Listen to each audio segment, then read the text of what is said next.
Oiê, bem-vinda ao Toque Digital Amplifica. Aqui é papo reto de professor para professor, professora para professores. E a gente fala aqui sobre o universo digital e questões relacionadas ao letramento digital. Exatamente, nós vamos trazer conteúdo de alta qualidade e se você quiser nos acompanhar nas nossas redes sociais, você vai ficar sabendo sempre de tudo em primeira mão. Vem porque vai ser divertido. Carla, qual é o tema de hoje? O tema de hoje é o seguinte: que tal a gente falar um pouco sobre que é tão importante nesse momento, mais do que nunca, a questão dos combinados, dos mantras que você pode ter com a sua turma e também atividades que a gente chama quebra-gelo, eu em inglês chamo de icebreaker. Então vamos lá? Vamos lá. Samara, e aí? Carla, eu me lembro, a primeira vez que eu fiz uma pergunta sobre isso, acho que você se lembra também, num grupo de educadores, assim, super descolados. A gente ia começar o ano ali, eu estava voltando, né, daquele intervalo que a gente tinha no meio do ano, que agora eu já não sei mais quando é que a gente tem recesso, e eu queria uma atividade de conexão minha com os alunos, de reconexão. E aí eu me lembro que eu perguntei num grupo se alguém tinha para indicar, e quase ninguém, Carla, tinha. Foi interessante isso, você lembra? Quase ninguém falava sobre essas técnicas, essas dicas. E eu sempre achei muito importante, no início de uma aula ou ao longo de um período, fazer uma paradinha para reconectar com as pessoas, né, que estão ali. O que você acha disso? Eu acho que, na verdade, este momento, mais do que em qualquer outro momento, a gente precisa, não é que a gente vá dar um tempo para o conteúdo, porque o conteúdo é essencial, mas a gente tem que ter com o primeiro foco nessa parte emocional e afetiva. E para que tudo dê certo agora, para você, educador, para os seus alunos e para as famílias, tem que ter uma conexão. E essas relações, como é que a gente desenvolve ela? Por meio dessas atividades de conexão, que parecem não estar ligadas ao conteúdo. E eu sei que você, Samara, sendo professora de física, ensino médio, tem uma tendência meio que... Hoje em dia eu sei que não, mas que antes tendia a relevar essas coisas e achar que é firula. Mas não é firula. Esse momento que você gasta de conexão com o seu aluno, você tem ganhos incríveis depois de como eles vão se conectar com o próprio conteúdo que você está trabalhando com eles. Então, eu acho que é importantíssimo, sem dúvida alguma, é essencial a gente ter esses quebra-gelos, essas estratégias de conexão e relacionamento com os nossos alunos em diversos momentos da aula, não é só no começo da aula, por exemplo. O começo da aula é o mais óbvio, né? Mas é uma forma também, às vezes, de você reengajar os alunos, de você trazer a atenção de volta. E também, muitas vezes, a gente pode ter essas atividades. Eu me lembro que no inglês a gente tinha um livrinho que era tipo uma bíblia pra gente, que era atividades para quando você tem 5 minutos restantes de aula, né? Então, eu me lembro que eu usava várias daquelas estratégias. Então, esses 5 minutos finais, talvez vão ser os 5 minutos que o aluno vai lembrar. Muito bom, Carla. Eu realmente sempre tive essa visão de Olha que tinha que ter alguma coisa mais vinculada ao conteúdo para não distrair da aula. Mas, com o passar do tempo, o que eu entendi foi o seguinte, que além de ter atividades interativas e de conexão que sejam relacionadas com o conteúdo, a gente pode, eventualmente, ter a liberdade de fazer uma atividade que seja ali só de criação de espírito de equipe, de conexão com o estudante. Então, eu sempre só tomei muito cuidado e quero deixar essa responsabilidade aqui, de não fazer nada que envolva abrir caixa de Pandora, sabe? Assim, muito psicologicamente, porque a gente que é educador, a gente já lida com muitas coisas do ponto de vista da psicologia que nós não estamos preparados para lidar. Então, eu sempre procuro atividades ali que eu não tenha que explorar muito profundamente os sentimentos dos alunos, porque eu acho que quem tem que fazer isso é um profissional mais preparado, é um profissional da psicologia, ou no caso das orientadoras educacionais que a gente tem na escola. Mas, hoje em dia, eu adoro, eu tenho até pastinha no Pinterest só com esse tipo de conteúdo, Carla. Eu ia te perguntar, porque eu também tenho, né? E eu ia te perguntar exatamente isso. Por exemplo, a gente está falando aqui dessas, né, de quebra-gelos, icebreakers, eu adoro esse nome em inglês. E aí eu queria saber, Samara, assim, o professor entende, ele sabe que ele tem que fazer isso, mas é aquela correria do dia a dia e a gente não tem muito tempo para ficar, enfim, procurando e tal. Onde que eu acho de maneira fácil? Eu só acho lá no meu Pinterest hoje em dia. Então, o que eu faço é fazer uma curadoria, né? Então, eu vou procurando isso de tempos em tempos. Sabe aquele momento que você já cansou de ler notícias, já parou com as suas obrigações do dia? Aí eu falo, vou dar uma olhada no que tem por aí, se alguém publicou alguma coisa. E conforme eu vou achando as atividades interessantes, eu vou salvando, vou fazendo essa curadoria no meu Pinterest. Aí, toda vez que eu vou dar uma aula ou fazer uma capacitação, eu rapidamente acho aquelas que estavam ali descansando no meu estacionamento de ideias. Então, vamos deixar uma super dica para você, professor ou professora. Não precisa ir em lugar nenhum. Você vai no Pinterest da Samara ou do da Carla Arena. A gente vai deixar aqui os links para você realmente explorar essas possibilidades de atividades quebra-gelo, e lembrando que elas têm um momento e que não precisa ser um momento só de início de aula, tem vários pontos aí legais que você pode realmente trabalhar. Agora me diz, assim, eu sei que você tem os queridinhos. Tenho vários. Né? Mas olha só, Carla, eu acho que a gente já deixou bem claro aqui porque que a gente acha importante ter atividades de quebra-gelo e também os mantras. Então, vamos falar de exemplos de atividades quebra-gelo. Tá. E depois eu queria falar um pouquinho com você dos mantras, dos combinados, dos acordos. Tá. Aquilo que a gente normalmente faz no início do ano letivo, mas que tem que ser refeito vez por outra, né? Então, vamos lá. Atividade de conexão que eu sempre fiz com os meus alunos e sempre deu super certo. A da teia da aranha. Já ouviu falar? Você pega um barbante. Claro que agora, gente, eu sei que as condições sanitárias talvez não estejam aí, né, muito adequadas para isso. Mas quando puder, você pega um barbante e aí você joga esse barbante de uma pessoa para outra falando sobre alguma característica sua. Eu normalmente peço para eles apresentarem alguma qualidade que ele tenham profissional, acadêmica, assim, qual é a sua maior qualidade acadêmica enquanto estudante? Porque o aluno precisa se reconhecer como um estudante sendo responsável pelo seu aprendizado. Aí, Carla, você joga, você conhece, né? Você vai jogando um para o outro, então a pessoa fala o nome dela e a qualidade. Aí, depois que está tudo embaraçado, formada a teia, a gente pergunta para o aluno, para o grupo, e agora, como é que a gente vai fazer para desfazer essa teia? Porque se soltar do jeito que tá, não dá para usar o barbante de novo. E aí eles falam, não, professora, tem que ir voltando um por um. Mas na volta a gente vai falar o quê? Aí, em geral, eles mesmos sugerem. Vamos falar um defeito que eu tenho enquanto aluno, ou seja, automaticamente eles sugerem. Eu já fiz dos dois jeitos, tá? Pedindo qualidade no início ou pedindo defeito no início. Tudo depende de como é que você quer trabalhar, né? E eu sempre começo falando qual é a minha qualidade ou qual é o meu defeito enquanto aluno. Então, agora, para eles se sentirem mais à vontade. Qual seria uma versão dessa teia online digital? Dá para fazer no Jamboard. Que legal! Como? Desenhando no Jamboard. E aí, cada um é que vai apagar a sua, né? Se você fizer colaborativo, aí cada um apaga a sua linha na volta. Então, na verdade, olha, adorei essa ideia do Jamboard. Olha a sugestão, então, de transformar a ideia dessa atividade da teia de aranha no Jamboard para o digital. É o seguinte, a primeira coisa é pedir para os alunos colocarem lá as carinhas deles. Um avatar. Né? Pode ser um avatar. Pode ser, enfim, pode ser de diversas formas. Eles colocaram lá. E a partir daí, enfim, aí você faz o jeito que você preferir para chamar o primeiro aí. E aí começa essa conexão. O aluno vai lá e conecta com alguém. E aí esse alguém continua essa atividade. O primeiro é sempre o professor, Carla. Então sempre. Pronto, olha o primeiro é sempre você. Até porque quando a gente vai falar de vulnerabilidades, o ideal é que a gente sempre seja o primeiro. Você vai modelar, né? Qual é a minha maior vulnerabilidade enquanto estudante? Porque nós temos todos... Aí até para o aluno entender que inclusive você que é professor tem vulnerabilidade também. Adorei. Eu amo eu fiz essa assim durante muitos anos. Era assim, era até estranho quando eu pegava uma turma de um ano para o outro, porque aí eu tenho que inventar outra, né? Eu ia atrás de outra. Mas essa era uma que eu gostava muito. Você quer compartilhar alguma? Tem uma. Eu tenho várias, né? Eu faço várias, inclusive agora em ambientes digitais aí também tem várias.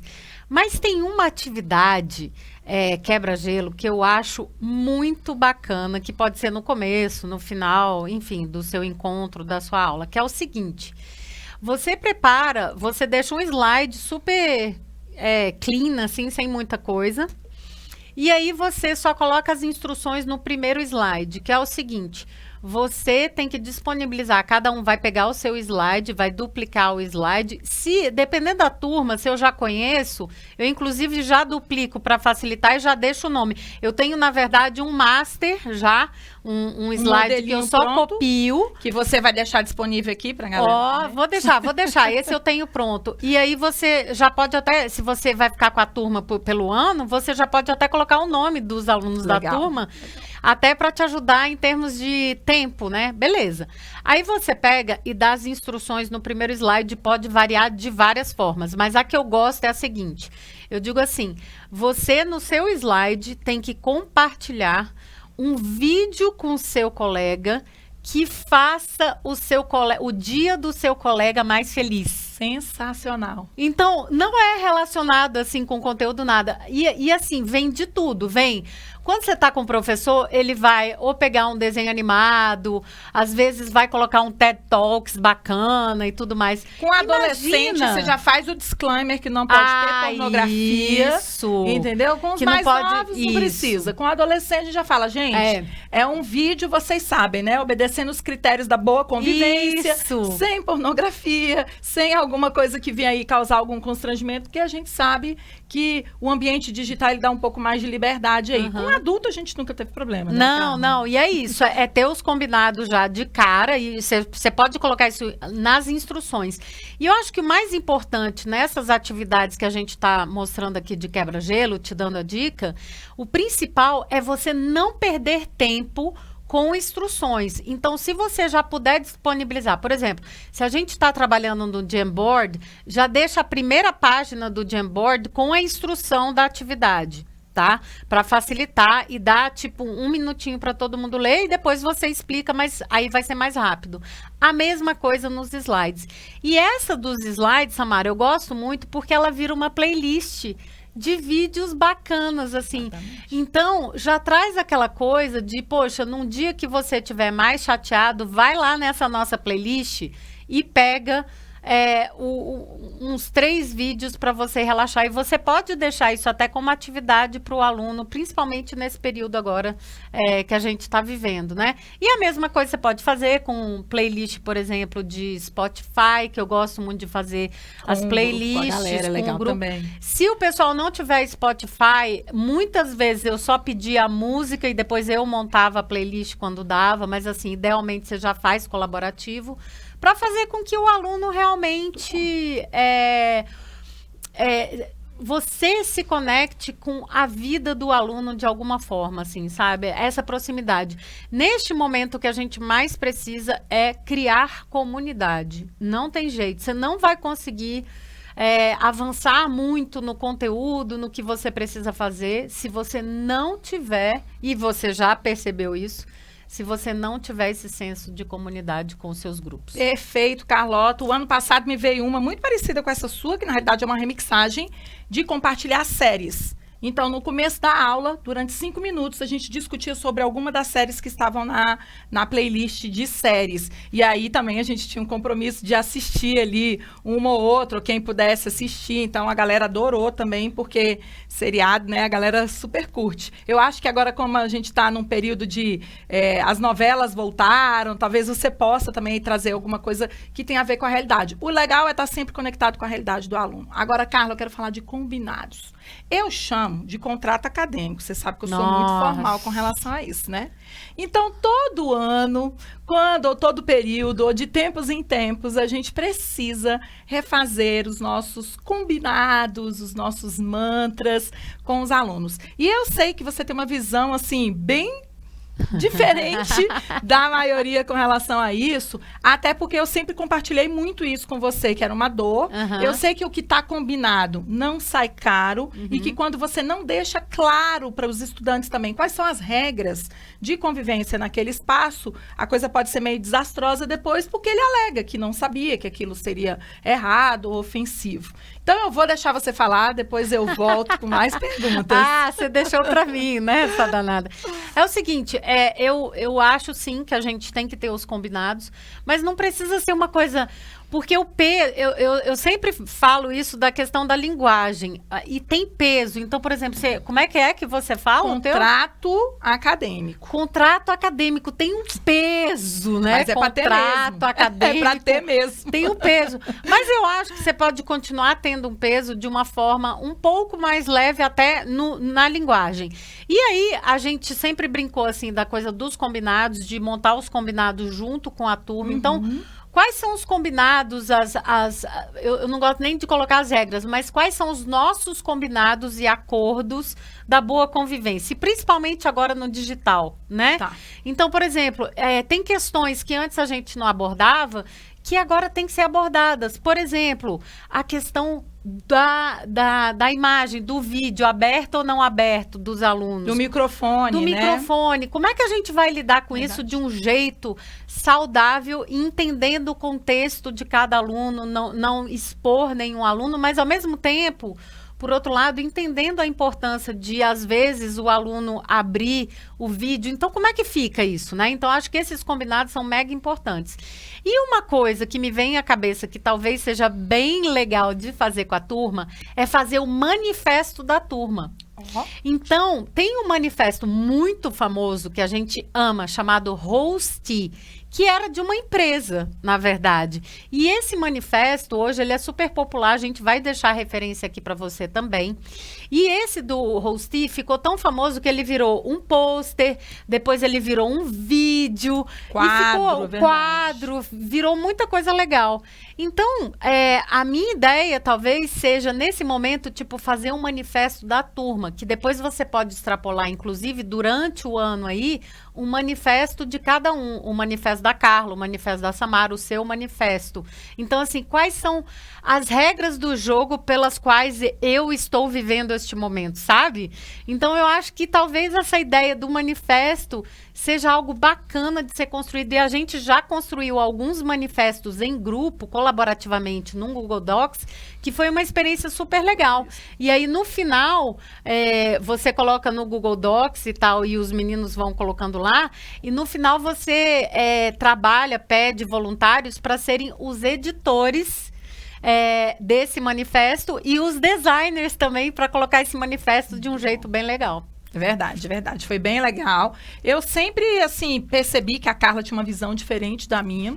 E aí eu queria comentar, se você trabalha numa escola, por exemplo, que seja mais restrita com relação à opção ou não, as regras do contrato didático, aquele contrato acadêmico ali que a gente faz.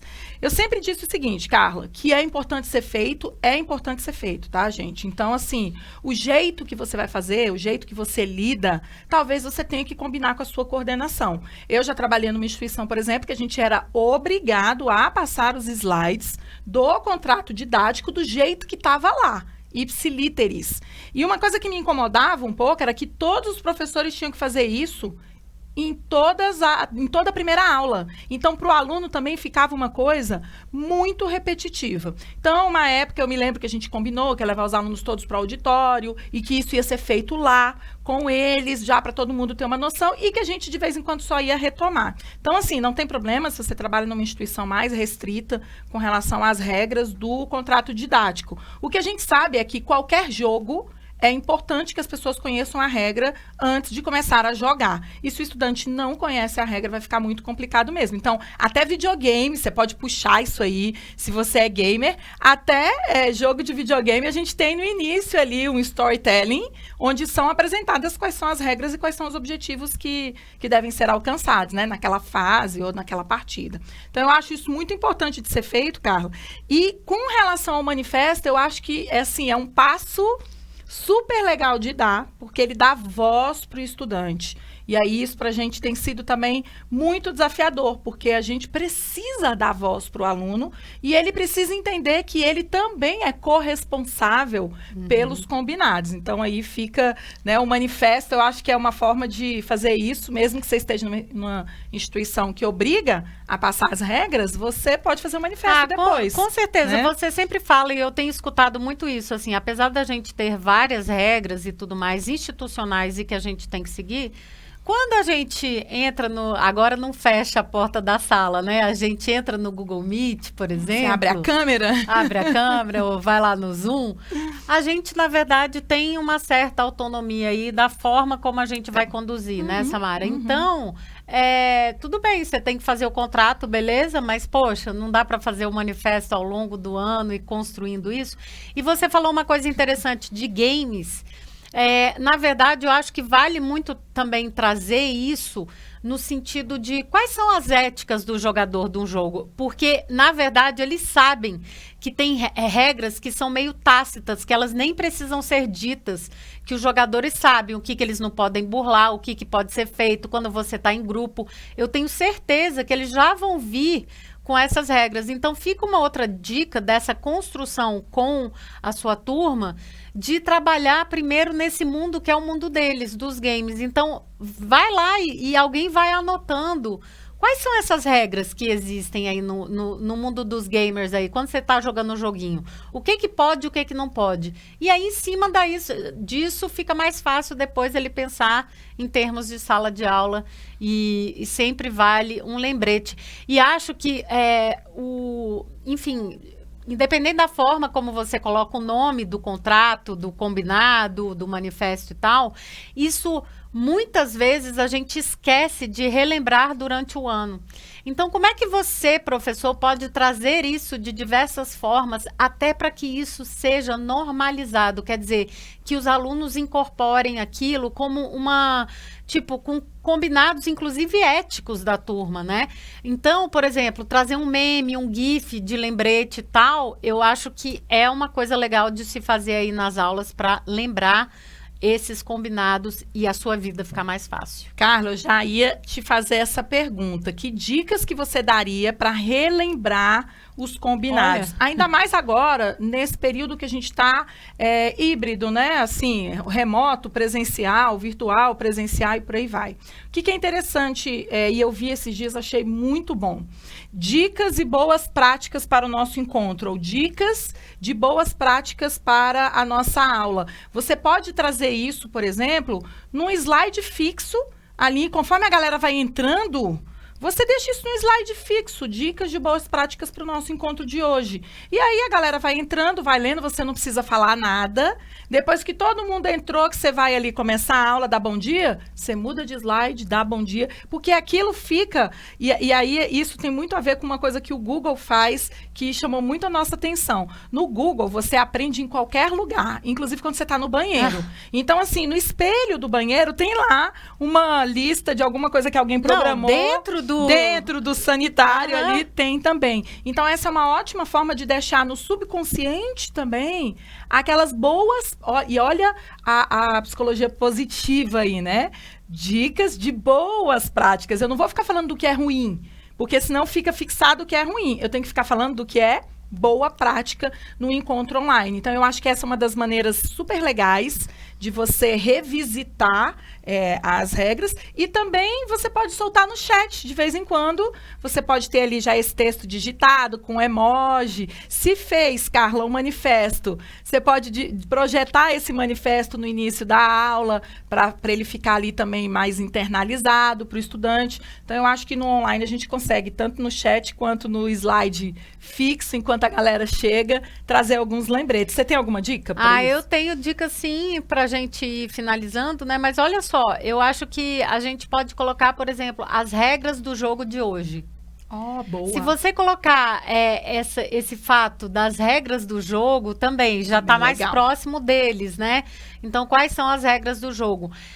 Uma coisa que eu acho muito importante é não só ter esse reforço que a Samara estava falando, mas também a gente puxar dos alunos para sempre eles nos falar. quais são essas regras do jogo. Gente, hoje, por exemplo, a gente vai ter uma atividade X. Me relembra aí quais são mesmo as regras do jogo? E aí, deixar eles falarem também, eu acho que... Criar essa rotina, você tá falando, né? Que eles também externem como é que é o combinado. Que é uma super dica também.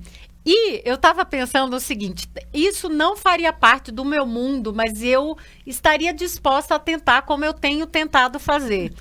Se você é um professor ou uma professora que já está no TikTok, por exemplo, ou usa Reels do Instagram, um jeito legal de fazer isso é você pegar e fazer o seu videozinho no TikTok, no Reels e tal, salvar e aí passar no começo da aula, enquanto o pessoal está chegando. Então, você não tem que falar nada. Você está falando, né? Você está lá, mas com uma coisa mais divertida e tal. Nossa, eu adorei. Se eu fosse TikToker, eu ia usar com certeza. Então. Até porque os alunos curtem muito, mas eu não sou. Eu acho que eu não daria conta de fazer, mas eu pediria ajuda, certamente, Carla, para as minhas alunas e para os meus alunos, para fazer um vídeo no TikTok que tivesse ali os nossos combinados e meio de surpresa, tipo, pediria para uns 5, 6, eles iam montar, aí o outro ia ter que fazer GIF, meme, sei lá. O do meme, por exemplo, acho que seria ótimo, de memes para relembrar as pessoas de, sei lá, levantar a mão, pedir para abrir o microfone, essas coisas todas. Eu acho que o combinado não sai caro. Assim, o Barroso, que era um grande educador que trabalhou comigo, ele sempre dizia isso. É importante a gente combinar com o aluno, até para ele saber o que esperar da gente quando a gente reagir negativamente a alguma coisa que ele faz fora do combinado. Então, o aluno tem que entender que a gente está no posicionamento ali de também relembrar. Eu sempre falei isso a minha carreira inteira.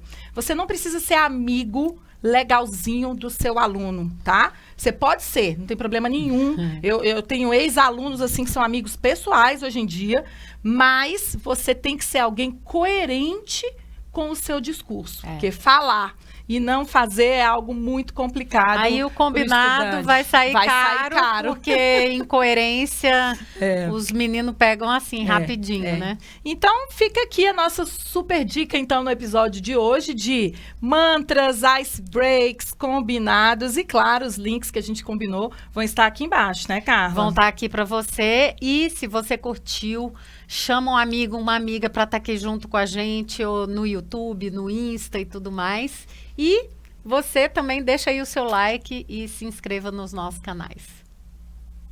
Tchau, tchau. Até a próxima. Até a próxima.